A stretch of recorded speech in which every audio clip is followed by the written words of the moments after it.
Welcome to From Selection to Showtime, Rooftop Films 2025 season walkthrough, and you're here with the pros, so I'll let them introduce themselves. My name is Adnaan Wasey. I'm Executive Director of Rooftop Films, and I'll hand it off to my colleagues. Saidah first. Saidah. Hi, everyone. My name is Saidah Russell, and I am the programming manager here at Rooftop.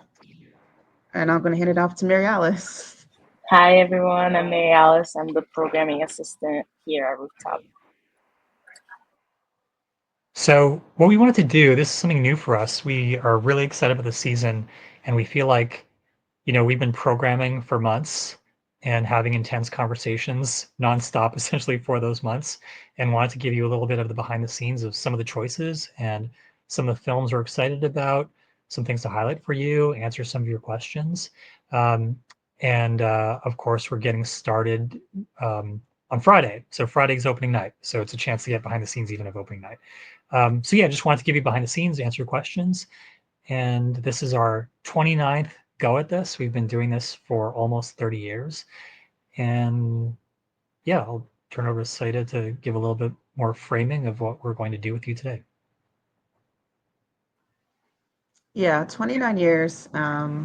I've been here for 3 of those. And it never really gets easier to program. It's always a pretty tricky and challenging process, but also rewarding. And I think we're really happy to share with the public what we came up with for this year. I'm really proud of this slate. And I think today we're going to walk you through some highlights, go over what we selected, maybe talk a little bit about how we selected them, and sort of what they mean for the mission of Rooftop.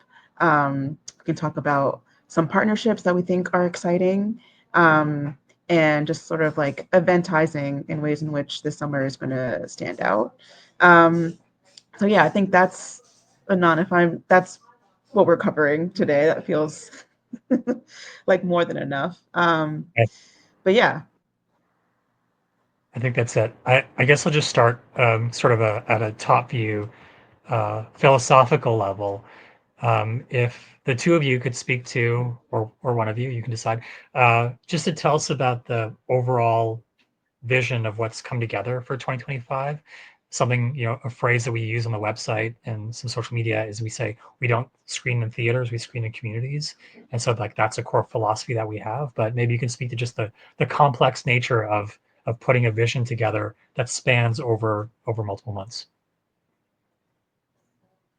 Yeah, I can talk. I can speak to that. I mean, I think for us, it's about finding films and maybe more importantly, like finding stories that feel exciting and that feel diverse. And we're lucky enough to be located in one of the most diverse cities in the world. And so it's a challenge for us, and kind of like exciting, a thrill to find ways to plug films into specific communities, and to really expand upon specificity as universality, especially in New York. And I think that really is core to our mission, is figuring out how to engage maybe communities that are underserved, and finding like that sweet spot where independent cinema is speaking to ideas around community building and community uplifts. And I think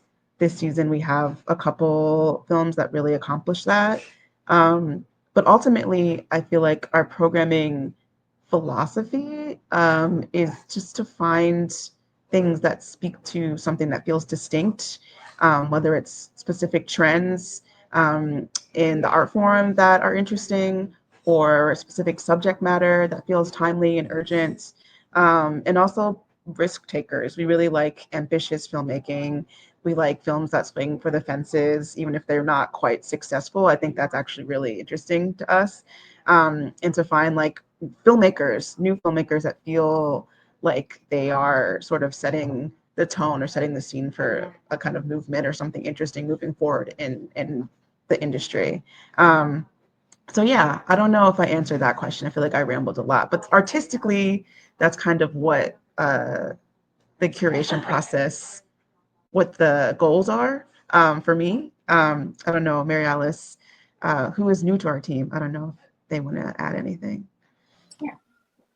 I think I would agree with everything you're saying. I think one thing I will say is like finding films that we want to give a whole life to that maybe they haven't gotten a chance to get that platform and reach the communities they want to reach, which is something very important to us. Yeah, Yeah, again, that's and a real advantage to being in New York and being a mobile film festival. We can really go anywhere with the film and bring it directly to a specific community. And I think that really is front of mind when programming and curating. Sorry, Adnan, didn't mean to interrupt you. no, that's it. So okay, so yeah, we're in New York City, but the films don't just come from New York City. Where do we get all these amazing films from? Where do they come from? Actually, I'll just say before you answer, it's the first question people actually. It's the first question is is how are you funded? That's the first question because they see our amazing shows, and the second is where do all your films come from? So where do all of our films come from? I don't even know if I've gone through the whole list and like uh, looked at, but I know that it's extremely international, especially our shorts programs. We even have an entire shorts program dedicated to Spanish language shorts. It's in its third year, and like I think one of our most popular in Fort Greene Park. Um, but I mean, I think maybe we can touch on uh, location as we go through the list. Um, but I'm trying to think offhand what is like one of my favorite international. We have a New York premiere of a Mexican film called Karina. And the filmmaker is going to join us from Mexico. It's really exciting. And that'll be in Fort Greene Park. And it's really exciting to partner with organizations like Fort Greene Park Conservancy, whose missions align with ours, and they have an initiative, um, the name of which I'm forgetting. What is it called? The Language Access Fund. Language access. So through that initiative, we are honing in on not Mandarin, uh, Cantonese language and Spanish language films to show in that community. And I think that forces us to really push and broaden our thinking and really like look for things um, that speak to the specific audiences in that space, which I don't think all festivals do. I think a lot of festivals just program what they think is good, but don't take into account like who's coming and how to like really engage with them. So very thankful that like Fort Greene Park Conservancy helps us, I think, accomplish that aspect of our mission. So that was a question I was going to ask you that we were going to get to when we are going to go through the actual program together as of right now. But my question is where do we source the films from? So you mentioned festivals, but we also have an open submission process. So what's the range of Yes, how do got it. these films magically come from the ether of the universe into Rooftop Films? No, that's it. It's just magic. They just appear. No, I mean, we have a submissions process. We got almost 2,000 submissions this cycle. And then we're also at Sundance and really monitoring other festivals and inviting things that look interesting to submit to our festival. Um, and word of mouth, I think we're all very connected in this industry. So we have suggestions from friends and colleagues and fellow industry members about like what they're watching that they really like. And distributors as well will come to us with things that they want to premiere this summer. So it's a really a variety of places, but I think that helps us curate a slate that feels very diverse. But yeah, there's definitely some festival favorites. So if you didn't go to Sundance, but you heard about this buzzy title, you can come and see it in New York outside with probably a cool band beforehand. So yeah, I think it's nice to repackage a thing that has premiered elsewhere, and make it like more specific to a rooftop event. Yeah, and we will have, I haven't counted, but we will have a number of US and Europe premieres. So these are definitely new films that folks have not seen before. I mean, that's what we do. We bring these new films to you. You also didn't mention, which I think we'll get to when we look at the program, which is we have an inside line of some of these films because they are grantees. So there's a couple of Mm-hmm. folks that we have actually been Rooftop Films grantees through the Filmmakers Fund, and so we kind of see things earlier than others, and that I know we have a sort of bias towards highlighting the films that we love because we obviously love it because we gave it a grant. So, Right. but yeah, shall we potentially dive into the program? Yeah, let's do it. Okay, I'm going to share my screen here so folks can follow along. And if you want to follow along, you can go to rooftopfilms.com/calendar as well. That's where you'll find the latest list. Okay, so I scrolled down a little bit, but let's start at the top here. And yeah, maybe Saidah or Mariales, you can just get us started. We talked about the first thing already, but I'll turn it over to you two. Okay. Yeah. I mean, I mentioned the Language Access Program. In the Mood for Love is another film that is happening through that initiative. Um, it's a classic. I don't know that I can say anything about this that hasn't already been said. Come see it outside of Fort Greene Park. It'll be nice. And then this is what we mean. This is what we mean by short films. Is our opening night program. I really love that we start our season with shorts. I don't know that a lot of other festivals do that. And I think it's like a really great opportunity to get a taste of what's to come, get a taste of our taste in terms of programming. It's just a big night in Greenwood Cemetery, I think my personal favorite venue of ours. And you just get to see kind of the culmination of like what we've been working on, what we've been interested in this year. It's kind of a best of, I think, for our program, and also loosely has this theme of like beginnings, the start of summer, a lot of like very vibrant, verdant imagery.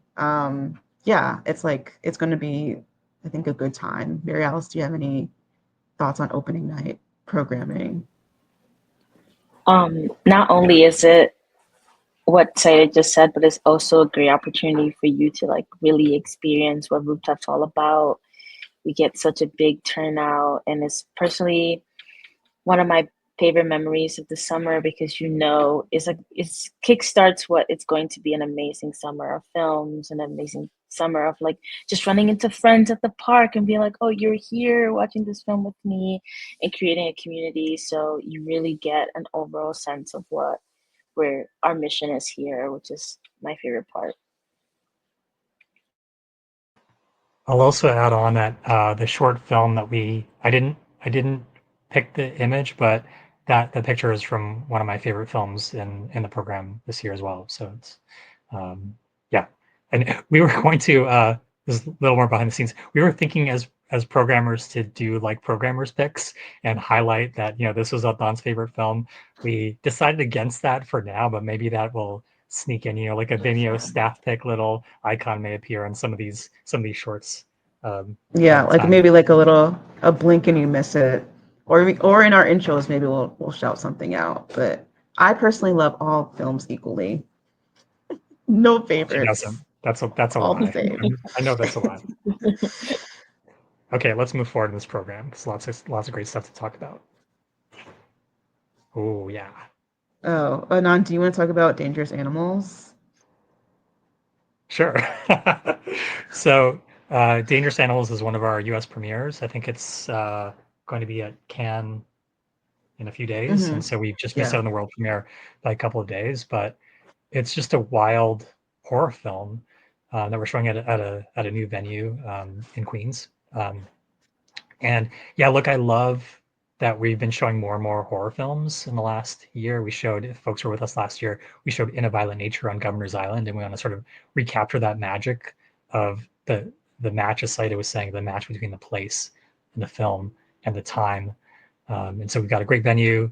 We're expecting cast to come out as well, so it'll be like a nice early fun premiere, and some surprises TBD of what will be there. So like last year when we actually had, if anyone knew, if you didn't come, we uh, it was a horror film about a serial killer, like really interesting independent horror film, and we had the serial killer actor there dress up as the serial killer character, and it was so much fun. So not to be missed, and it's coming up next week, Thursday, right? Thursday. So yeah, Yeah. our season is getting started, and that's with our friends at Shudder.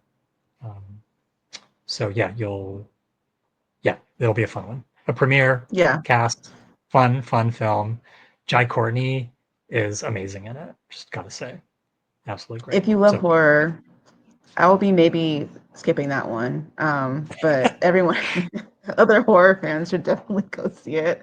Um, I can talk a little bit about the drive-in movie. I mean, not so much about the movie, but our partnership with Francisco Moya and Nisai.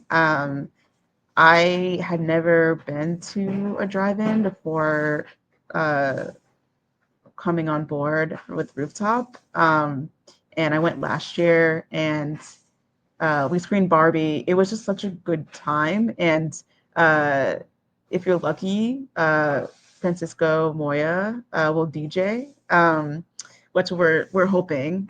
He's like he can do everything. He's a council member and a DJ. Has a double life.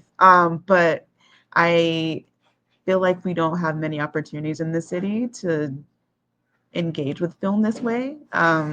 So please, if you have a car, come out. Even if you don't, we'll have seating for non-automobile people. But if you have the opportunity, I highly recommend. and I would say come Should early for on. DJ Moy. He is quite good as a DJ. I Yeah, was yeah.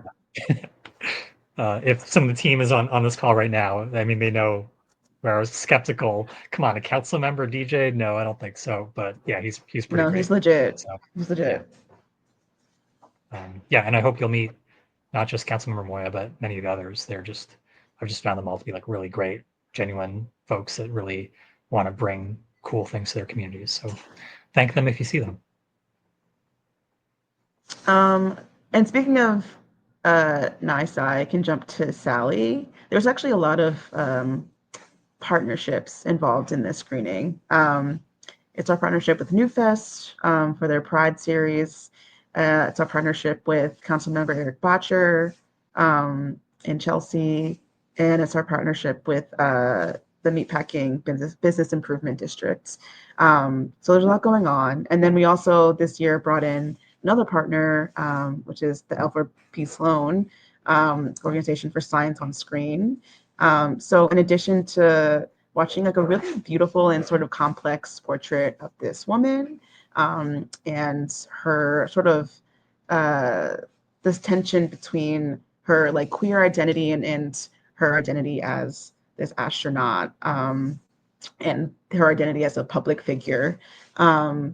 You will get a demonstration that NISI is doing, sort of in as an extension of an exhibit they did. I think it might actually still be up at NISI, but sort of like depictions in media or representations in media of like women in space. So I think that'll be really fun. And there's a lot going on in that one. But it's a gorgeous film. And I think the presentation will really be really cool too. So I want to shout that one out as well.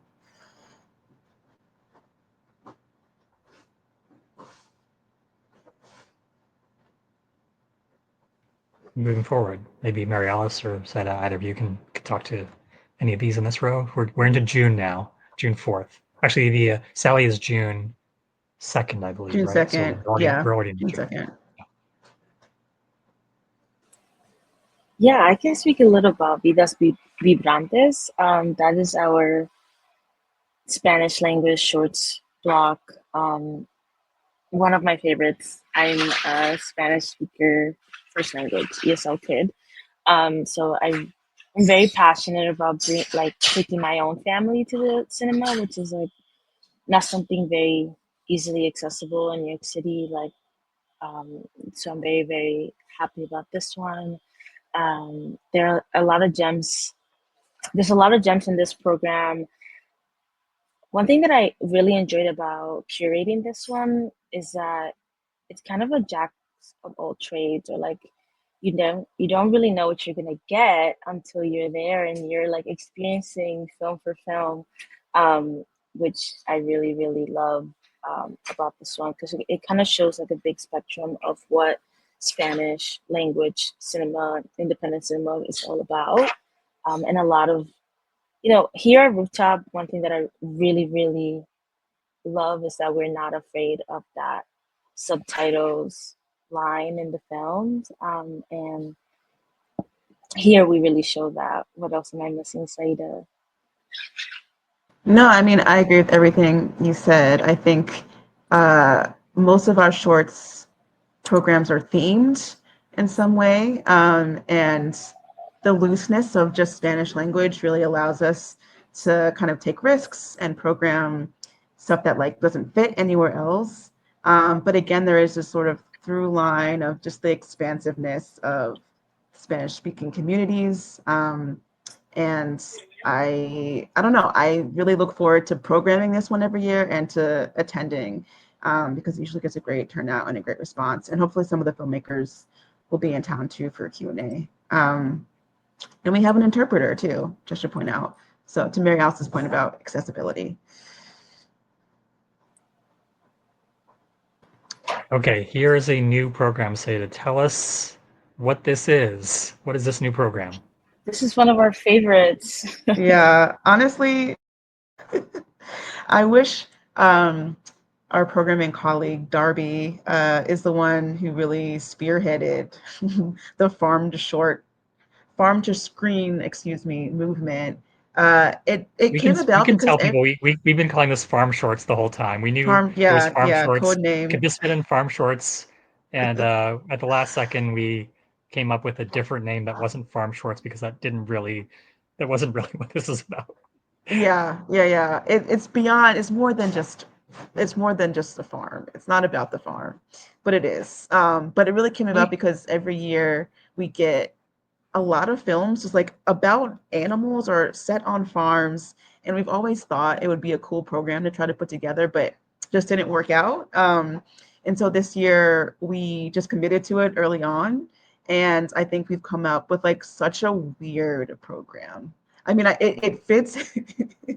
It definitely is in line with like the thesis. Like there is a through line of like uh, humanity and animal kind and sort of environmentalism and all of these kind of like broad themes. But I think we did a great job of like finding filmmakers and art, like the artistry involved is like really boundary pushing. Um, Thank you, Francine. um, so I would yeah, I say, think you're going to find like a lot of styles. Sorry, go ahead.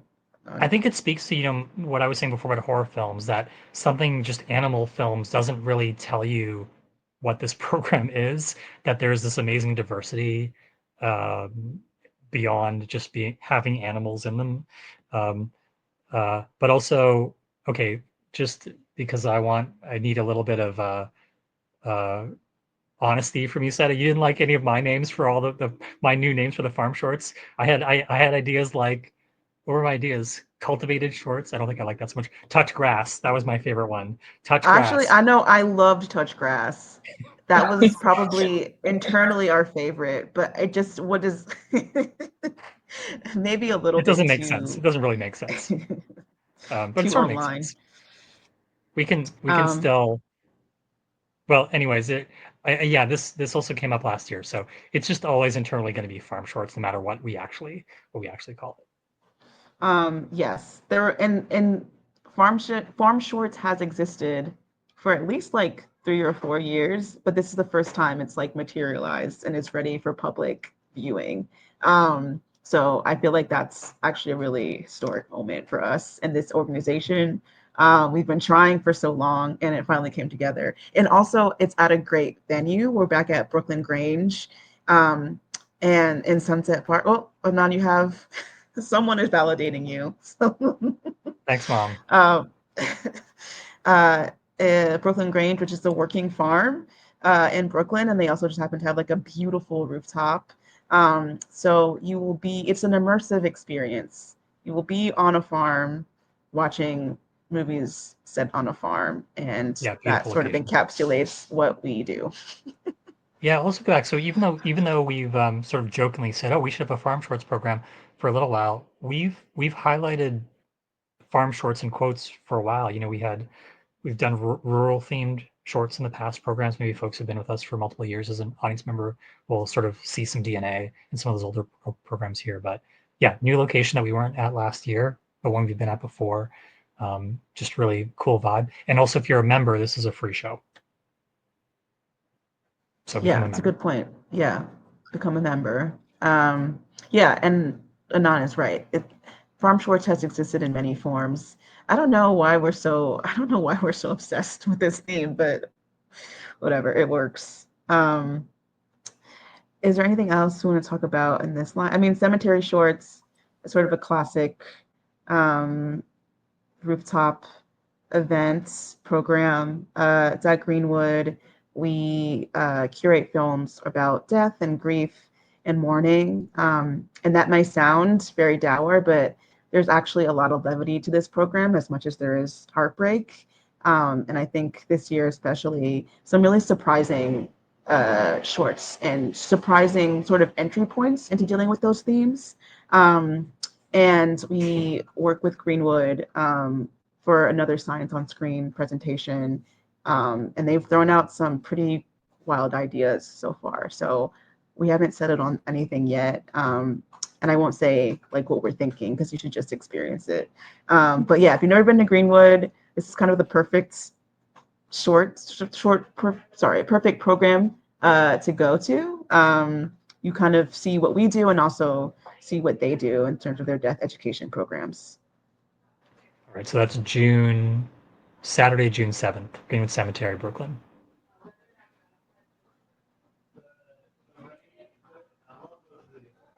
What's next here?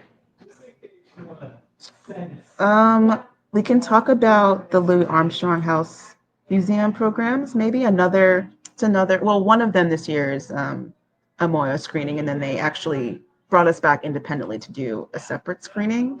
Um, I don't know if anyone's ever been to that space. I had never been to that space. I hadn't heard of it until I started working here. But it's like really lovely. Like you're literally in Louis Armstrong's home, like where he lived. In his backyard, we set up a screening space and usually show like music themed films, can be documentaries or narrative. And then like a jazz band plays curated by I guess their director of public programs. Yeah, it's just like a really lovely event. It feels like very neighborhoody. And I don't know, we try to like keep our programming kind of creative and fun and really lean into the music element. So it's sort of just like a fun night out, casual. And I don't know if anyone has seen Chico and Rito, but I love Chico and Rito and I'm excited to show it. I haven't seen it on the rep circuit for a while. Well, I'll just come back to something that you said earlier about the locations. This is just like I love being at the Louis Armstrong House because it's yeah, like you said, it's a kind of an unusual space for us to be in, but it's also natural at the same time. It's very much in the community, and uh, it's Louis Armstrong's home for decades, and it's Yeah. preserved, but it's also a museum at the same time, and they have this amazing backyard. And we're showing a film in Louis Armstrong's backyard. That's so weird to say, but this is one of our venues that we love and come back to year after year. So um, yeah, Yeah, a lot of reasons to come and explore the area and in Queens and the museum. yeah. What a privilege for us to be in such a legend's home. Um, and then Karina, which is a film that Saida mentioned earlier, which is also part of our language access program to the Fort Greene Park Conservancy.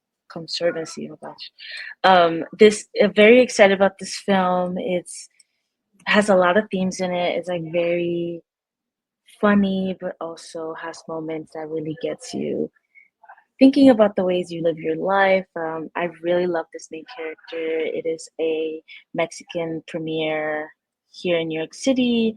Um, and this is like also speaking to our mission of bringing indie films to communities across New York City. We'll have the filmmaker here, and we're partnering with Cinema Tropical for like a conversation afterwards, which the filmmakers are speaking. The filmmakers are working closely with them as like creating distribution strategy.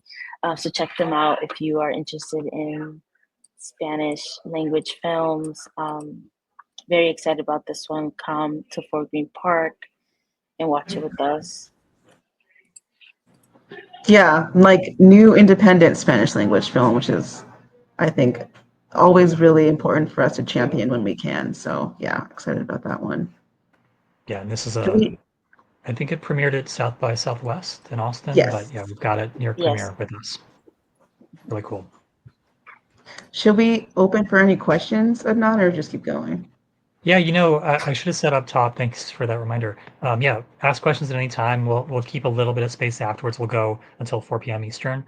But yeah, ask your questions in the chat, and yeah, please do. We'd love to engage and just chat about something we just said. If you like the title of what I call the shorts programs better than what Saida picked, please, I'd love that. But yeah, please ask your questions. You can reserve them for later if you have questions about specific films. Venues, anything like that, feel free to ask. So we'll keep going until you have questions, but yeah, we're here to chat with you. So this is your behind the scenes tour, just that we can't see you. Make yourself known.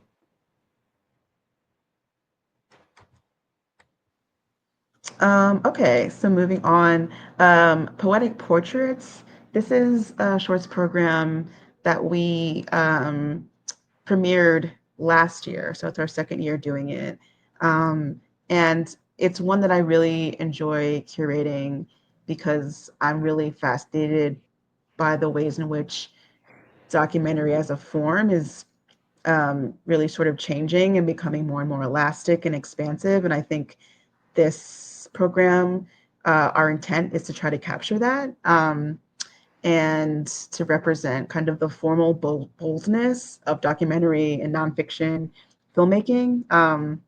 So if you're a fan of documentaries, you should come and like explore that medium. I think hopefully we'll have some of the filmmakers joining us, one of which is a good grantee. So it was really lovely to have granted a project and then screen it after it comes to fruition. But yeah, we do this at the Old American Can Factory, which is like another really beautiful space, rooftop space, one of our oldest venues, if not the oldest.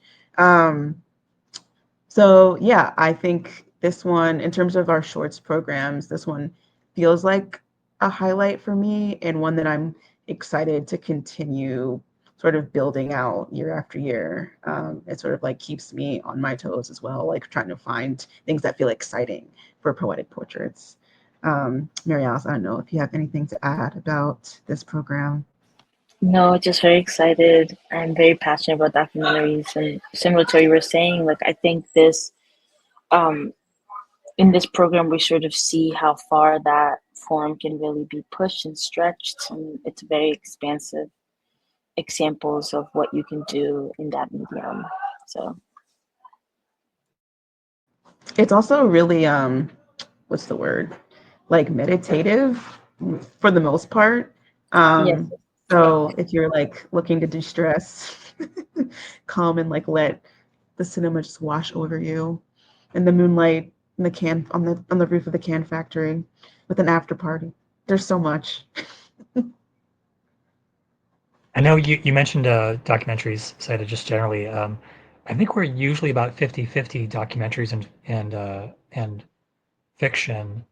And I, I get the vibe from people that are like they're all great films, but that people really love the documentaries because I feel like you're taking more of a risk to come out to see one, and you're rewarded by the team's programming. But is that about right? It's 50-50, right? It's pretty close to that number, at least on the I feature think side. actually, yeah, I think actually this year we have a few more docs than the narrative, but they're also different. So it's I don't want to like present it as or a blanket statement, but yeah, I think this year we have a few more docs, but they're all like from a range of different perspectives, styles. So just because you see one doesn't mean you have any idea like what the other is going to be like.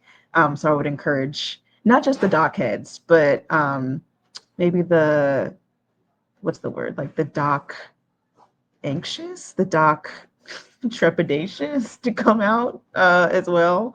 I think a lot of our titles will surprise you. The unindoctrinated. The unindot. Wow, that's actually pretty good. Maybe we should have I'm the one let that you came do up the with touch copy for the. grass. No, I'm regretting. Maybe we should have let you do the copy for We can still change software it. programs. It's not too late. But Right. does that seem right, Adnan? Like I think we really curated such a variety of documentary styles in terms of features that For sure. I don't Yeah, know. absolutely. Yeah. I'm just thinking through like in my mind some of the things that yeah, definitely different modes, different styles. Absolutely. Um, yeah, look, I don't think anyone that's on, this conversation with us is afraid of documentaries. It's sort of a weird uh, stereotype that I don't think really exists.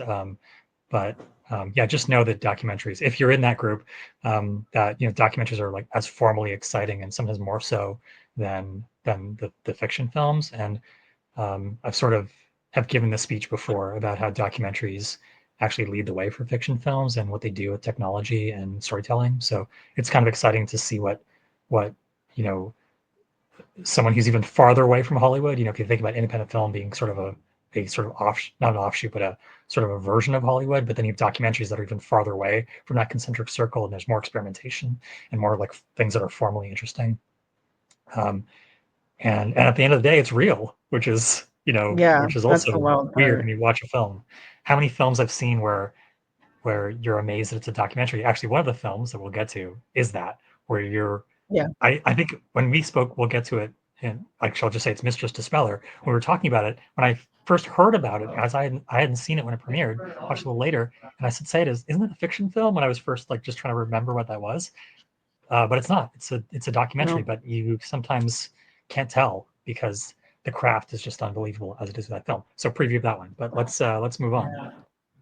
Oh, Um, but also doc avoidant is the word that I was trying to make up. So that's what it is. Doc that sounds avoidant audiences. Should we talk about Bunny Lover? Anon, I'm gonna throw this one to you. I don't know why. I just feel sure. like I would like to hear your Yeah, thoughts. this is another New York premiere set. This is actually one of the exciting uh, things, again, that we're able to show a film where it's set, and we love doing that with the New York, New York made and New York City filmmaker films, and Bunny Lover is a case of that. We saw it at Sundance and thought this was really, really interesting. New filmmaker, first time filmmaker, writer, director, actor, and yeah, also on the roof of New Design High School, which is another great fun venue, beautiful venue on a rooftop in the Lower East Side. So if that's your neighborhood, easy to come out, no excuse. Yeah, should be another fun time for Bunny Lover. Yeah, if you complain that we're never in Manhattan or the city, then you should be at this event, and I don't want to hear it. We're in Manhattan quite a bit, but we are known. Well, for example, like we mentioned, the Old American Can Factory. I think folks really think of that as the Rooftop Films home base, but that's a tiny fraction of where we're at, where we'll be, and where we've been.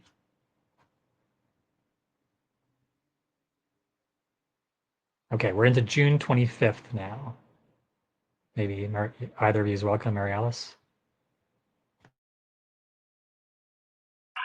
I can do Curly Beloved, one of our favorites. Very excited for this. Also, a great way to end or begin the ending of Pride Month. There are some beautiful films in here. if you love romance, if you're queer, if you are a fan of love, um, this is really the one for you. Will be a for Green Park again. Um, beautiful park to be in love. Great program for a date or like friendship summer hang, watch love movies. This one was really fun to program because it was also kind of in contention with our romance shorts. Um, so it was like choosing which one were more for this one and which one was going with our romance the shorts block. And that was really fun to sort of figure out what we wanted to add to the queer film canon in this summer and what we felt we wanted to champion. One of my favorite films, or if not my favorite film of the entire summer, is in this program, which I'm so passionate about. I can't stop talking about it. I feel unfair naming the film, so I'm not going to. But Saida, what else would you like to add? Yeah, maybe if you come to Queerly Beloved, Mariales will tell you what their favorite film is. Also, want to apologize for the noise. We're recording this in our office, which is very active, because the summer series is starting, so you can't blame us. We're doing this all for you, but I apologize for the noise. But yeah, I mean, I think Mariales said most of it. I mean, I think we do try to push against pretty rigid boundaries of what queerness can be and also like what this program can be. I'm really excited because this year for the first time, we included like a horror kind of genre short that is just like so beautifully made. Yeah, I think trying to like surprise audiences each time is really important to us. And I think we've done that with this program this year. I'm going to jump in and say we're only about halfway through the program, so we've got to speed up a little bit. But maybe shall we skip over perhaps our romance shorts Should we program just just to skip? say Yeah, we can skip to like middle of July. Oh, there we go. we're there? Okay, we're in the middle of July Um, now. How about this? Yes, let's start here. uh, quick, maybe it was like Spark Notes version of this. Um, Let's do spark notes. Yes. New York nonfiction. I don't even know that I have to say much about that. It's like probably, would you say like a crowd favorite, a rooftop audience favorite? We do it in Greenwood Cemetery again every year. We always, it's always our mission to find the wackiest New York stories we can, and there's no shortage of them. And every year there's one film that I'm like, I can't believe that this city is real. So there's a lot of that. But then some sentimental stuff, some earnest stuff, some just like really beautiful filmmaking. And again, you know, this interest in kind of celebrating the boundary pushing that's a feature of nonfiction filmmaking, and all of that set in New York. So I think there's like a broad array of stories there and styles. Um, yeah, it should be a good time, as it always is. It's just a Rooftop Films fixture. Yeah, and as we're skipping through, we can say Architecton is also another rooftop selects, which means if you're a member, it's free. So July 24th at the Can Factory, our beloved home. Mariales, do you want to talk about Selena y los Dinos? Of course, I'll do anything for Selena's. Very excited about this one. This is also a returning filmmaker, Isabel Castro. We had Mija here. So it's like also really amazing to be reconnecting with our alumni community and building that relationship with our filmmakers. We're very excited. There's also going to be an expansive music component to this screening, which is only right because it's Selena. So please come out and experience that with us. It's going to be magical.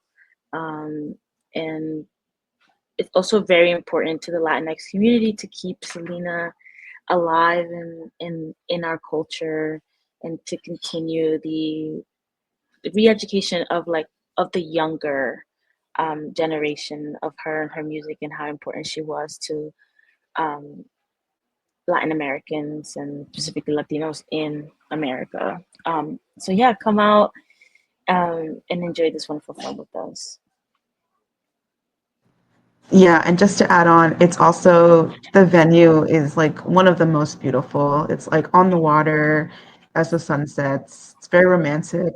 Um, and I think just like adds this sort of depth and I don't know, like energy to all of the screenings that happen there. So yeah, I'm really, really excited about this one. Okay, we also have Dark Toons, which is maybe you get it from the title of Dark Toons. It's Dark Toons. Um, Yeah, anything you want to we say? can keep scrolling. No, I Yeah. mean, I love Darktoons. If you like animation, come out. It's weird. It's a weird Oh, program. here's one we could talk about for hours. Which How I deep is one? think your love? which one? Well, I all of think we them. could talk about But I these just three for hours. well, the first one. I just saw the first one. Oh yeah, this whole row for sure. But Yes. um, let's start with How Deep Is Your Love? This is a Filmmakers Fund grantee, Eleanor Mortimer. I almost don't really want to like say too much about this Oh one. yeah, that's a It's good such an idea. Say nothing. Yeah. experience. Yeah, you should just The log come. I line, read the mean, log line, and then come. read the long line, but like some of the most striking imagery I've seen in a while. And again, to Anand's point, like knowing that all of this is real, is sort of baffling, but it is. And it's a film, I think a rare documentary that manages to wed like really, I think consistently compelling like stylistic and artistic choices with a subject matter that is increasingly urgent and important. And I think the former does the latter justice, which is doesn't always happen in docs. So when we do see something that feels as sort of topically important as it is artistically interesting, we kind of try to jump on it. And even better that it was a grantee. And also, this is maybe silly, but you should look up the poster for this film. It's like one of the most beautiful posters I've ever seen. And we like begged them to send us uh, uh, a poster in the mail, and they haven't yet. But just We another should we reason. should we should ask for a few more and give some away at the screening, perhaps. Yeah, yeah, But yeah. Yeah, yeah. this I is swear, it's like gorgeous. this is again one of these things like we were talking about Mr. Scholar. You see the images from this film and you think it's some like goofy CGI on a on Pixar, but this is all real. It's unbelievable. And then of course, I love Brooklyn at Broward Park, which is going to be magical. This we're gonna be in Crown Heights, which is already a vibe. You can already feel it by me saying what I'm saying, what is going to be there and energetically. You can expect some of the cast there, which we're so excited about. Um, yeah, this is like, wait, I had my notes. Let me take my notes out. Sorry. Um, and we might also have a musical component for this one as well.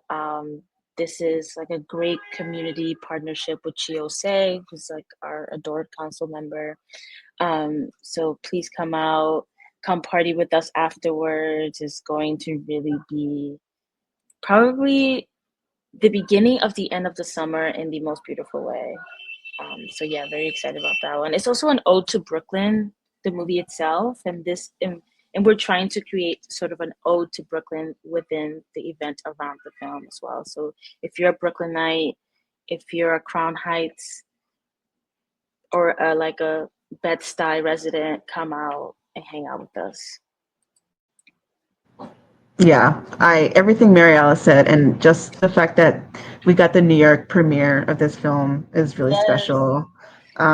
So I really expect we're still working on sort of building this out, but I expect it to be probably one of our bigger events this summer. So maybe start camping out at Brower Park now so you can get a Yeah, good seat. come early. And So early. as you can tell by the inflation in my voice, I'm from Brooklyn, so I'm so excited about this. This is my and I love everyone involved in this film. So excited. Yes, Frost, we love these films. It's true. Um, There's a question here if we want to answer that. oh, what is the question? Yeah. How is Greenwood collaborating with Science on Screen and Rooftop Films? That is a great question. So, Science on Screen, their mission is to sort of promote science education through film. And so, with each of those screenings, we do some kind of activation, presentation, demonstration ahead of the screening. And so, last year with Greenwood, who has an extensive and expansive death education program, we worked with their programming team to put together a presentation on how grief affects your brain. And Gabrielle Gatto, who is part of Rooftop Family and Greenwood Family, she just put together this really fascinating, like 10-minute, 15-minute presentation before the screenings of the shorts. And so this year we're figuring out like what the topic could be, but there's always there's so much to choose from. And Greenwood is they have so many resources as far as death education. We haven't figured out what we want to highlight this year, what we want to do a presentation on. But that's how the two speak to each other. We sort of take advantage of all of the death education resources that Greenwood has, and then program uh, a series of shorts that sort of speak to death and grief in the broader sense. Does that make sense? Does that make sense? Does that answer your question? Yes. Em can tell us if I did or didn't answer the question, but thanks, Em, for your question. This row is, I'm just realizing this row is, I think, kind of captures like how expansive our lineup is. These films are all so incredibly different from one another. Uh, by Design is just like a work of kind of chaos. Amanda Kramer, who, if you know their work, is very stylized, very interested in like performance, sort of camp. And I think this film has the best premise and best log line of a film I've ever seen. I think it's something like a woman becomes a chair and everyone likes the chair better. And that's it. That's what it's about. I won't say anymore, but it's a New York premiere again for a New York set film. We're hoping some cast will attend. It's in Gansevoort Plaza, which I think kind of speaks to like the artiness of the film. And yeah, I imagine this is going to be. I'm curious to see the audience reaction. I hope people vibe with it. It's definitely a distinct vision. It is absolutely ludicrous and deadpan, and also I think it's also funny if you're a film fan. I think when we were talking about it, I was just telling you nonsense about the weird filmmaking choices that are like funny, obvious things if you're a filmmaker. So I think there's some inside jokes for filmmakers at the same time, just being the weirdest premise that I think we have. Is that true? That has to be true. It's got to be the I weirdest think premise we have this so. season. Yeah, Yeah. I can't think of anything more absurd, so I'm gonna say yes. Okay, so we'll leave it at that. Wins the prize. We don't give awards, but it just won an award from us. All right, we'll take Adnan, it. do you want to talk about Mr. Sispeller? You've Well, I been think teasing we this. already have. Yeah, this is Yeah, we just should probably. We're running out of time. Maybe we should move. yeah, it's a special film, and it's one of those things where you watch it and you're just kind of in awe of the filmmaking the whole time, and great story, really interesting, great characters, unbelievable access, which makes this tremendous as a documentary. So yeah, could not say it more highly. Um, Tell us about Closing Night, our Closing Night Shorts program. Closing night, the end of summer, loosely programmed around the theme of endings. Um, Again, it's sort of a collection of kind of our favorites because there's not the theme is very loose. And it's just like kind of a farewell. Again in Greenwood, it's a party. I think this year we have a lot of really like stylistically interesting films. Um, some emerging filmmakers, some more established. But yeah, a very like kind of broad and diverse program of stories and styles. Mariales, is there anything you want to add about closing? Yeah, I think when we were curating this, we were thinking about transition as we're transitioning from summer into fall and the feelings that evokes. So some of these films will also kind of cause you to have uh, certain emotional reactions, is all I will say. So very special kind of taste of fall here, um, which I'm very, very proud of.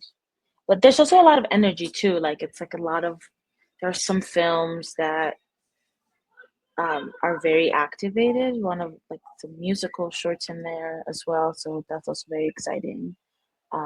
Yeah, it's what else? I think that's all I have to say. Yeah, you'll have to come and find out, I guess. It's so far, I don't mean, I can't even really wrap my head around August 22nd. But yeah, it's our farewell. It feels far away, but I feel like we'll blink and it's gonna be right there. So It's true. It happens every year. And even though that's closing night, technically, as we say and have said, our program will continue. We have a few more announcements yet to come on films, and we'll very likely, as we always do, have more films for kind of sneak early preview because we've just announced this slate, more to come. And I know we're about 42 seconds away from finishing here, but yeah, happy to take any last questions for folks who want to stick around for another minute. Um, And as we wait for a question, perhaps I will just say, something that we just brought up in the last moment was about how um, it's a mix of emerging filmmakers and some established filmmakers, and I think a lot of folks will be just really amazed by the discoveries of new filmmakers. But could you also just speak from a programming perspective of how we balance how we find the emerging filmmakers versus showing, uh, more veteran filmmakers? Yeah, I mean, I think a lot of that happens in the Filmmakers Fund. And we get to know maybe new emerging voices there and sort of they become a part of like the alumni network and our family and sort of we watch them grow.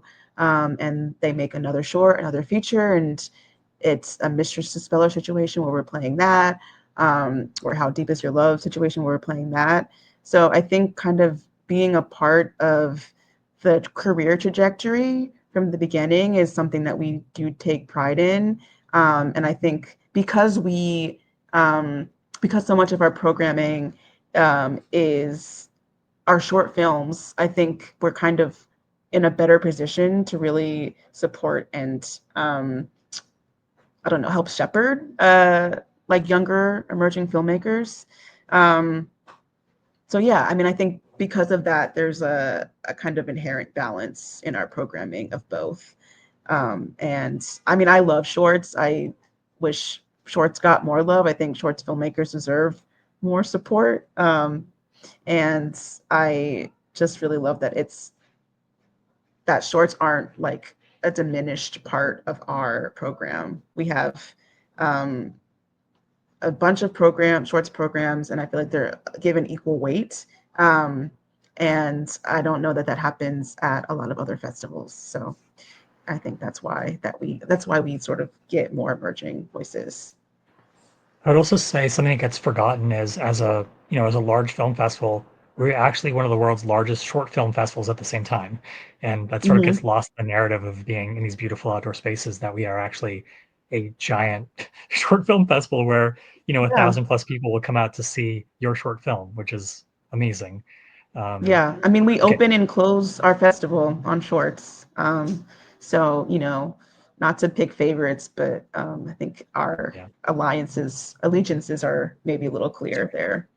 And that's the root. That's the root of the organization. The root of the organization started of showing off local short films by local filmmakers, local artists. So that's where that comes Yeah. from. Okay, we are over by a couple minutes. Any final parting words from either Come Mariales? hang out with us. Come hang out. I was gonna say the same thing. Come hang out. Yeah, we're excited. Look, this program is really something special. So happy that we've got all these amazing films for you and so much more. Buy your tickets now. Become a member because you get access to those rooftop selects programs. If you see rooftop selects, it means free for members, and of course perks for being a member. So yeah, we'd love to see you. Say hello to us. You know who we are now and what we look like if you didn't know us before. But yeah, looking forward to seeing you outdoors under the stars. Sorry for the cliche. Bye everyone. See you this Bye, summer. everyone.